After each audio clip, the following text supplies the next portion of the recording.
কোনো এক বৃষ্টিমুখর দিন বাড়িতেই বানিয়েছিলাম আলুর চপ। আমার কাকিমা সঙ্গে বোন বৌদি সবাই মিলেই তড়িঝড়ি করে নেমে পড়েছিলাম আলুর চপ বানাবো বাড়িতে।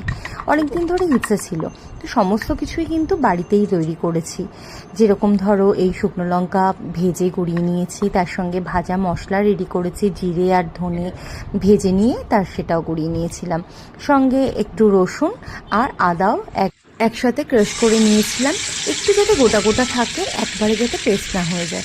তারপরে আর কি সাদা তেল গরম করে নিয়ে তার মধ্যে প্রথমেই রসুন একটু ভেজে নিয়ে তার মধ্যে দিয়ে দিলাম ক্রাশ করে রাখা আদা আর কিছু কাঁচা লঙ্কা। লঙ্কাটা একটু লাল লাল দেখেই নিয়েছিলাম।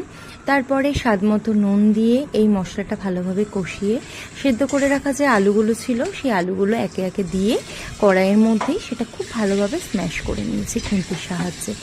তারপরে কিছুটা স্ম্যাশ হয়ে যাওয়ার পরে এখানে দিয়ে দিয়েছি ভাজা মশলা, যেটা আগে থেকে রেডি করে রেখেছিলাম।